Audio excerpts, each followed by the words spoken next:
guys, kembali lagi bertemu di channel Underscore Zaman Now. Kita akan membahas tentang bincang bola di pertemuan kali ini bersama Bung Bima. Halo Bung Bima, apa kabar Bung Bima? Halo. Apa kabar? Baik tentunya. Oke, mantap. Bagaimana nih Bung Bima melihat hasil timnas Indonesia?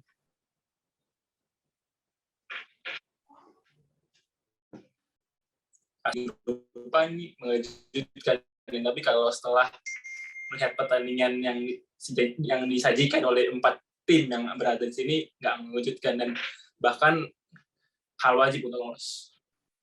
Oke, jadi Bung Bima melihat bagaimana persaingan di grup A nih Bung Bima. Ada Kuwait, terus ada Jordania dan juga Nepal Bung Bima kemarin. Seperti yang di awal tadi ya, kalau lihat sebelum kick off, sebelum bermainnya tim di grup A ini, persaingannya tentu berpusat ada di 2 negara, yakni Yordania dan juga Kuwait. Kuwait akan menjadi runner-up, sedangkan Yordania akan menjadi juara grup. Namun ketika kita melihat partai di Indonesia menghadapi Kuwait sebagai negara yang secara peringkat lebih baik daripada timnas Indonesia tidak menunjukkan itu, dan bahkan cenderung tidak bermain spesial, dan bahkan seringkali mereka seperti gugup atau bahkan sepertinya ada salah dengan mereka seringkali salah passing, kemudian juga nggak fokus gitu. Dan timnas Indonesia saya pikir bermainnya dalam 3 pertandingan yang dijalankan tidak begitu spesial. Namun Indonesia berhasil memanfaatkan situasi ya. Dan itu yang didapatkan oleh tim Indonesia saat ini. Oke, mantap ya. Berarti sebenarnya Kuwait itu dengan peringkat yang tinggi tapi tidak bisa menunjukkan kualitas terbaik mereka mungkin ya. Ya karena ada beberapa faktor sih. Mungkin karena pemain yang sudah relatif senior gitu ya. Jadi stamina speednya itu agak berkurang. Terus menurut Bung Bima bagaimana dengan Jordania nih? Sebenarnya kita harusnya bisa menang kan kemarin. Kenapa kita harus kalah gitu? Dari Yordania saya pikir ya, kalau lagi-lagi ya dari permainan memang semestinya kita bisa menang, tapi kita kan kecolongan ya dari bola lap kalau nggak salah ya. Dan ya bola lambung. Mungkin harusnya Sintayong kemarin ketika ketinggalan 1-0, iya. Tapi kemarin ketika tertinggal 1-0, harusnya Sintayong lebih berani masukkan pemain yang lebih menyerang, namun justru kan menarik striker murninya ya. Apapun itu ya hasil yang baik ya, karena tidak dibantai 1-0. Oke. Di match terakhir ya mungkin Bung Bima melawan Nepal. Apakah Indonesia itu sebenarnya layak menang 7-0 atau bisa lebih bahkan? Kalau untuk soal layak dan tidak layak, sebenarnya kan dari sebelum pertandingan dimulai dari grup A ini sepertinya kan memang Nepal ini akan menjadi lumbung gol. Bagaimanapun juga ada sebuah masalah di Nepal ini kan, 15 pemain ini tidak bisa tampil. Ya, betul sekali, tidak bisa tampil. Sangat mempengaruhi. Kartu merah didapat oleh Nepal itu sudah merubah. 1-0 saya pikir itu udah merupakan angin segar, dan ya Nepal nggak bisa apa-apa. Kelihatan sekali mereka kehilangan 15 pemain. Kalau kita tarik ke belakang kan, kita sangat kesulitan ketika Nepal full team. Namun ketika kemarin Nepal tidak full team, ya harus dimanfaatkan. Dan soal menang besar harusnya bisa lebih, saya pikir bisa dikatakan seperti itu. Namun juga tidak bisa dikatakan tidak, karena kiper Nepal juga bermain sangat luar biasa ya. 3 peluang emas digagalkannya, 2 Emrah dan juga 1 dari Elkan Bagot. Sundulan Elkan Bagot saya pikir itu udah 90% gol, tapi nggak gol ternyata. Luar biasa itu ya. Jadi gimana posisi dari ini ya, Elkan Bagot itu yang kiper itu lengket banget gitu ya, tangannya benar-benar itu kayak itu sih. Iya. Itu 100% aja 99 lah, 1%. Iya itu. Gitu. Itu gue udah, ini gol nih gitu, nggak nyangka. Iya, tentunya tangannya itu masih nyangkut gitu ya. Nah, oke. Mungkin lanjut untuk pembahasan berikutnya, Bung Bima. Bagaimana dari kacamata Bung Bima ini hasil grup A ini, apakah dengan Indonesia di peringkat 2 itu, apakah sudah pas gitu? Atau seharusnya bisa berada di peringkat pertama gitu, Bung Bima? Kalau soal peringkat 2, saya pikir itu merupakan hasil yang pas dan juga layak ya, karena Indonesia kemarin ketika menghadapi Yordania seperti yang Bung Andi katakan tadi, seharusnya bisa meraih hasil lebih baik kan. Jordania kemarin bermain cukup baik, tapi yang apalagi kan atas pikir peringkat 2 adalah peringkat yang terbaik saat ini. Karena juga kita kan di deretan runner up kan kita ada di urutan kedua kan itu ya. Iya, Itu kan betul. bisa dikatakan kita bermain sangat baik. Oke. Oke, dari hasil yang sudah ada, Indonesia peringkat 2 ya. Dan target dari Sintayong itu sebenarnya untuk mempush dari ini adalah juara grup gitu. Tapi keadaan meleset gitu ya. Dan apa ya, bisa dilihat dari kacamata lalu gitu ya, dari AFF, dari yang sebelum-sebelumnya itu selalu peringkat 2 dan kita gimana ya, lolos gitu ya. Ya masuk semifinal dan akhirnya kalah. Nah, nanti apakah bakal kejadian nih di Piala Asia gitu, kita udah masuk peringkat 2 terbaik. Nah, kita berharap yang lebih gitu, tetapi malah hasilnya tidak memuaskan gitu bisa dibilang. Ya, kalau soal nanti di putaran final, saya harap Sintayong harus lagi-lagi ya mempush pemainnya untuk mengatakan bahwa peringkat 1 bukan hal yang mustahil, dan itu yang mestinya memang dirubah mindsetnya oleh para pelatih ke pemain-pemain timnas Indonesia, karena AFF, SEA Games itu bukan lagi kelasnya kita kalau kita melihat soal SDM yang kita punya, daripada arahan Egy kita yang bermain di Eropa, dan juga pelatih-pelatih yang didatangkan dari federasi, dan itu harus kembali dikatakan oleh Sintayong bahwa peringkat 1 adalah hal yang tidak mustahil. Karena apa? Kalau peringkat 2 ini saya takutnya apa? Ketemu juara-juara grup yang mengerikan. Di sana ada Korea Selatan, di sana ada Jepang, di sana ada Iran kan, itu kan mengerikan. Iya, Kalau kita peringkat 1 kan kita kan bisa sedikitnya istilahnya mengurangi imbang nih ya. risiko bertemu tim-tim besar tersebut. Ya, oke. Oke, dengan adanya hasil ini membuat Indonesia tentunya lolos ya di Piala Asia 2023. Sekali lagi kita ucapkan selamat ya. Tapi perjuangan belum sampai situ ya. Nah, bagaimana selanjutnya ini pelatih nih dari kacamata Bung Bima nih terhadap Sintayong itu yang akan difokuskan ke apa istilahnya U19 dulu. Apakah layak gitu ataukah tetap di timnas senior gitu? Ya, soal yang ini STY berada di timnas senior beberapa menit yang lalu sudah dipastikan ya, STY resmi berada di timnas senior setelah ketika sore tadi Sintayong menolak untuk hanya melatih timnas umur saja, dan ini sebuah hal yang tentunya sangat baik, sangat luar biasa. Karena apa? Sintayong mesti bertanggung jawab ya. Tanggung jawab di sini maksudnya adalah STY yang meloloskan Indonesia ke putaran final, yang juga harus menukangi, dia juga harus yang tanggung jawab untuk performa timnas Indonesia di ajang AFC Cup nanti 2023 ya. Semoga saja kan, saya maunya nih di tahun depan, dan sampai tahun 2024 yang di Qatar kan. Kalau Qatar jadi tuan rumah, Qatar maunya 2024. Oke, jadi kata Bung Bima udah ada hasil bahwa STY tetap stay gitu. Berarti stay-nya dari usia bawah gitu ya, usia bawah sampai senior. Dan tidak ada berubah gitu. Oke. Ya, soal untuk U23 ataupun 20 yang akan ditukangi, saya pikir nggak tahu.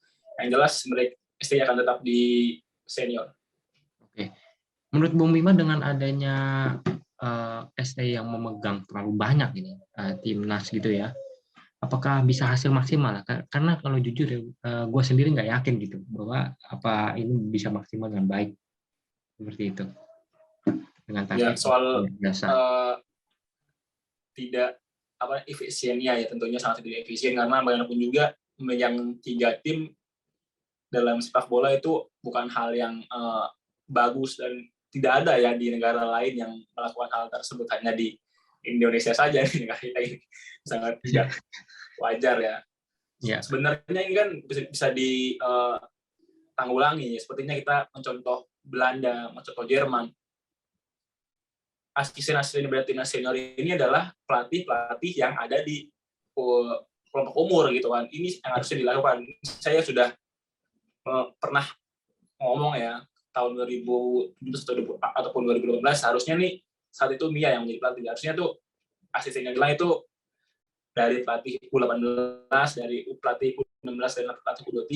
Sebab kalau asisten-asistennya nilai saat itu juga dari kelompok umur, itu kan bisa jadi sebuah komunikasi. Bisa jadi ya dari U16 yang bermain cukup baik langsung bisa dipromosikan ke timnas senior. Dan itu harus yang STY harus melakukan itu. Silakan saja pelatih kemarin di U20 yang di Thailand Cup, siapa namanya? Coach Danze ya, kalau salah ya. Itu kan Sintayong ya. Asistennya Sintayong ya di timnas senior. Yang itu harusnya saya pikir cukup layak untuk mengisi di timnas U20 dan juga timnas U23.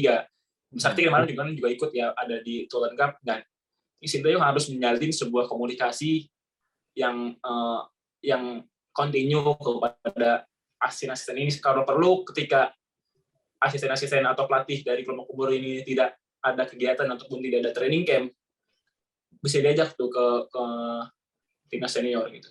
Iya. Oke. Jadi untuk hasilnya tetap stay ya di semua timnas senior, dan berharap untuk lebih bisa mengoptimalkan gitu ya hasil yang proses yang sudah kita capai sekarang, untuk tidak nantinya itu dari bawah lagi gitu loh. Sehingga kita ke atas itu lumayan susah. Yang kita berkaca dari AFF lalu gitu ya, kita AFF bagus gitu kan, ya sebenarnya bisa juara gitu ya, tapi pas ini semifinal melempem gitu kan. Iya, semifinal melempem, terus Asian Games itu menurun jauh banget gitu, Mbak. Aduh ya. Iya, makanya itu. Apalagi kemarin itu mungkin pesan saya ya untuk Sintayong ya, untuk bermain konsisten ya. Iya. Saya saat ini impress untuk Sintayong sangat luar biasa, tapi tidak impress bagaimana saya kepada Luis Milla ya. Pun saya membanding-bandingkan, tetapi bagaimana konsistensi permainan dari Luis Milla ini sangat luar biasa, sangat terjaga sekali ya. Dari match ke match tidak ada perubahan yang signifikan, dan itu yang harus ditunjukkan oleh Sintayong. Dan saya pikir Sintayong harus mempertahankan yang formasi 3 back ini. Saya pikir formasi 3 back ini formasi yang terbaik ya, dari 4-4-2 yang atau 4-2-3-1 yang sebelumnya dilakukan oleh Sintayong. Meskipun ada sedikit kekhawatiran bagaimana harusnya ketika menghadapi Nepal yang kita butuh poin, justru Sintayong malah memainkan formasi 3 back, namun hasilnya sangat luar biasa 3 back ini. Oke. Akan kembali ya. Kita main terakhir 3 back itu zaman Ivan Kolev kalau salah, ataupun di bawah 2000-an kita terakhir main. Keseringan 4-2-3-1 gitu ya. Iya, ataupun 4-2 kan. Ya. Kita 2010 AFF di bawah Alfred Riedel, 2015 di bawah Alfred Riedel kita main 4-4-2 ya. Kembali 3 back, saya pikir hasil yang baik. Iya, nggak ada variasi gitu ya. Oke. Iya, formasi terbaik satu mikir 3 back, karena pun juga sekarang di sepak bola modern banyak juga nih yang mengenal formasi 3 back ya, Antonio Conte, kemudian Thomas Tuchel kan. Iya, banyak. Antonio Conte sukses sebenarnya menjadi juara bersama Chelsea. Iya. Oke. Dan bagaimana menurut Bung Bima hal yang terpenting yang harus disiapkan oleh timnas Indonesia ke depannya nih, Bung Bima? Iya. Soal hal yang terpenting ini, kenapa saya tidak posting ya di Instagram atau story ketika timnas lolos ke AFC? Ya. Saya pikir ini bukan hal yang biasa, ini bukan hal yang luar biasa, ini bukan hal yang spesial. Karena apa? Memang kelas kita ini harusnya berada di sini. Jangan kita fokus, kita terus ya? Senang ketika AFF ataupun SEA Games. Kan yang jadi pertanyaan ketika kita lolos tahun 96 pertama kali, dan kita 4 edisi atau 3 edisi berturut-turut kita kembali lolos, itu kan kenapa itu tidak terjadi di tahun berikut, itu kan jadi sebuah pertanyaan gitu kan. Ya, ketika kita lolos di 96, kemudian 2004 itu kan sebenarnya kan prestasi yang luar biasa. Itu menunjukkan bahwa Indonesia di 96 itu bukan hasil yang tentunya sebuah kebetulan, itu karena memang dari payah pemain dan juga federasi dan pelatih saat itu. Dan di saat ini itu yang harus menjadi mindset pemain, bahwa AFC Cup adalah tujuan utama kita. Sebagai contoh, Barcelona di 3 tahun lalu atau 4 tahun lalu ya, juara La Liga adalah suatu hal yang wajib, dan target mereka setiap tahun adalah juara UCL. Dan itu juga tim Indonesia, targetnya setiap tahun adalah lolos ke AFC, jangan setiap tahun targetnya adalah juara AFF gitu. Iya, itu dia. Udah targetnya juara AFF, runner up terus gitu, itu melesetnya. Iya, makanya pula. Ya, makanya mending kita nggak usah lah. Iya, mending nggak usah lah kita lepas tuh target AFF. Ketika kita berbicara banyak di AFC kan itu menjadi hal yang jauh lebih baik dibandingkan kita juara AFF. Oke. Jadi hal yang harus dipersiapkan itu adalah kekonsistenan ya. Jadi bagaimana? Iya, saya sambil lupa kan.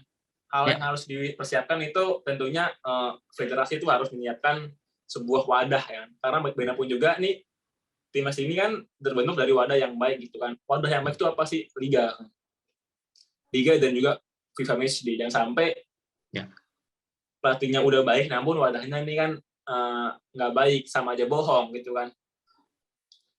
Wadahnya yang baik kompetisi, paling tidak ini setiap minggu itu kompetisi itu bermain tuh paling mentok tuh 2 kali, jangan seperti kemarin ada yang seminggu 3 kali gitu kan. Saya pikir harusnya tuh main tuh setiap weekend gitu, jangan Senin, Selasa, Rabu, Kamis, cuma Sabtu, Minggu main mulu itu nggak bagus gitu.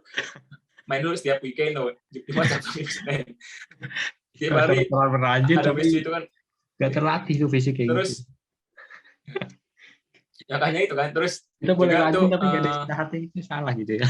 iya. Terlalu Terus maksa juga apa gitu. namanya? Gimana?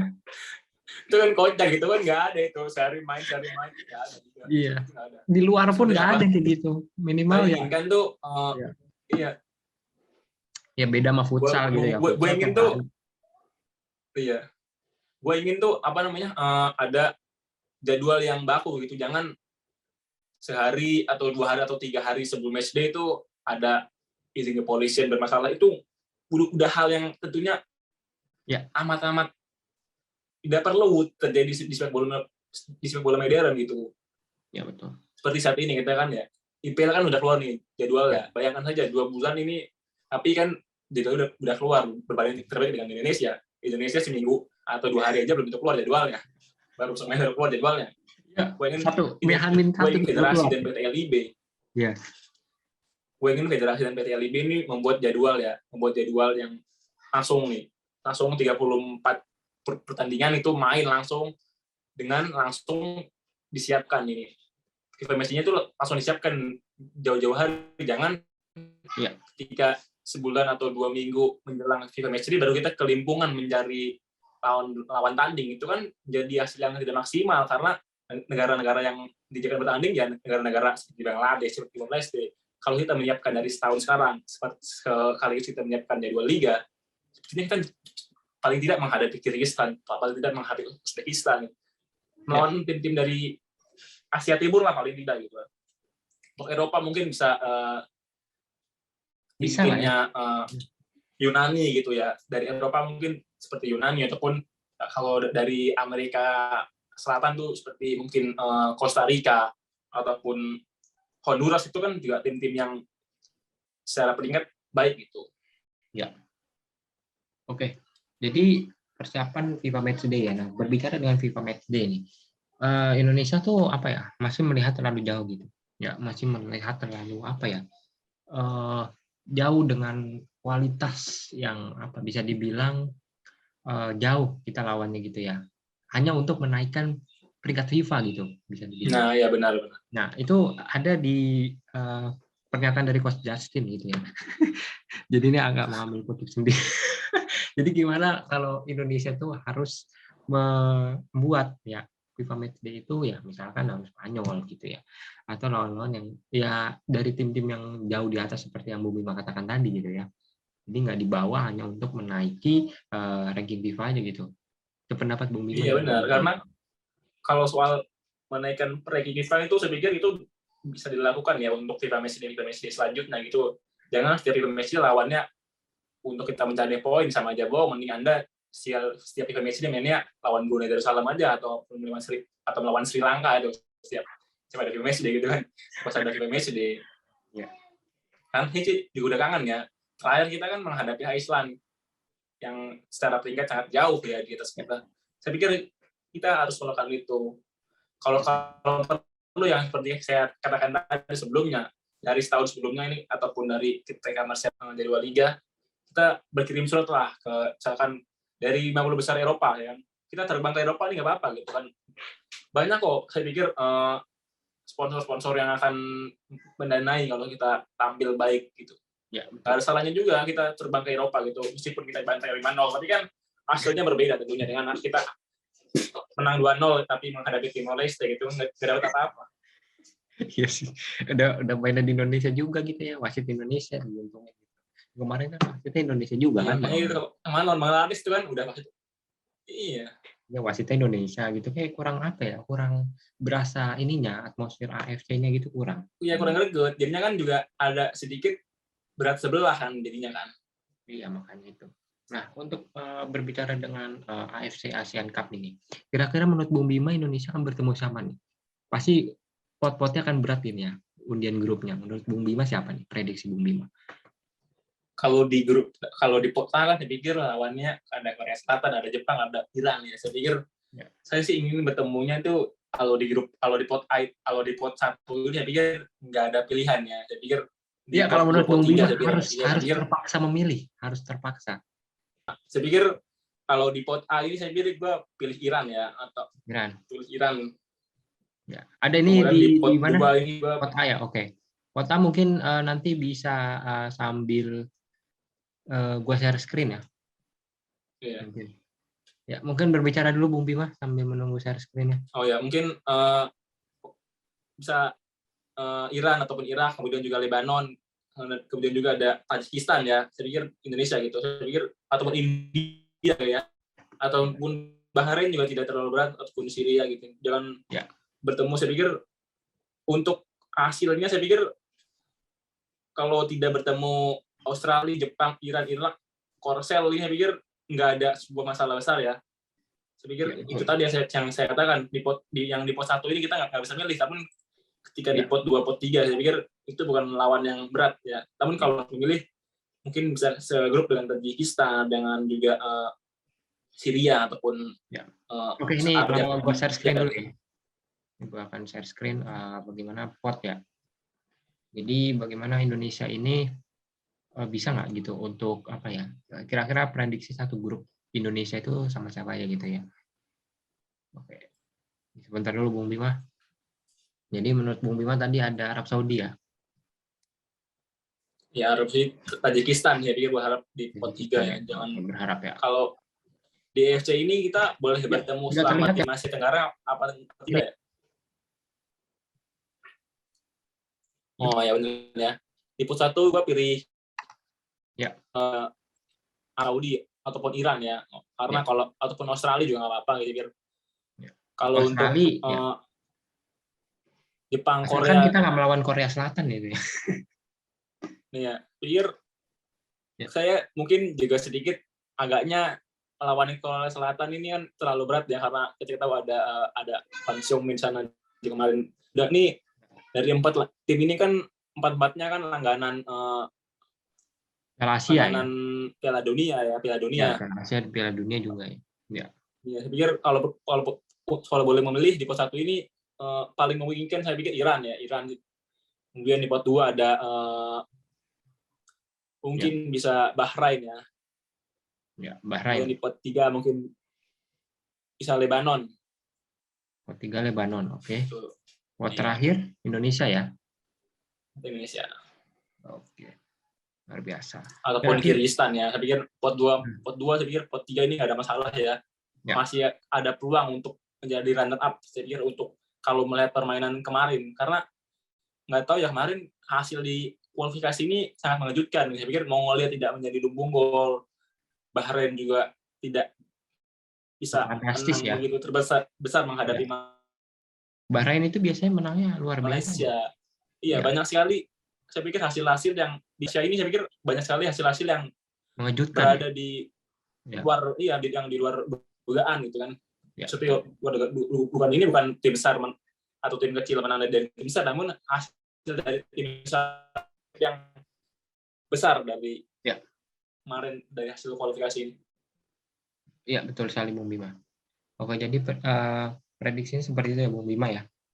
Oke, selanjutnya nih Bung Bima, bagaimana peluang timnas Indonesia nanti di Piala Asia 2023 nih, seberapa jauh kira-kira? Apakah bisa lolos grup ataukah kira-kira bisa nanti ya mudah-mudahan masuk Piala Dunia? Ya, kalau untuk soal prediksi gitu ya, ataupun apa yang singkat aja Bung Bima. Saya pikir paling tidak tuh lolos grup dulu. Oh ya, 1 lolos grup dulu, jangan sampai hanya kita lewat di sini, karena kalau kita hanya lewat di sini mending nggak usah main gitu kan kalau kita lewat di sini. Kemudian seperti yang kedua adalah bermain baik dulu. Bermain baik sama lolos grup ini gue milih bermain baik. Karena percuma kalau kita bermain nggak baik kemudian lolos grup juga percuma kan. Tapi kalau bermain baik ini kan jadi hal yang tentunya menjadi bekal gitu. Kemudian nomor 3, ketika kita bermain baik, gue pengennya adalah ya melaju sejauh-jauhnya gitu. Jangan melihat siapapun lawannya, siapa yang menjadi Hadapi ya. kita menghadapi Korea Selatan, ada Hon Chong-min sana. Gue nggak mau gitu karena Sinteyong harus merubah mindset itu gitu. Ya, oke siap. Oke, terakhir Bung Bima. Targetnya harus jauh ya. Kalau untuk Asia targetnya harus jauh ya. Mantap. Oke, kalau Piala Dunia saya pikir bodoh lah lewat gitu. Tapi kalau untuk mantap. Closing statement apa ya? Dari Bung Bima nih untuk timnas Indonesia. Oke, secara singkat mungkin, ya.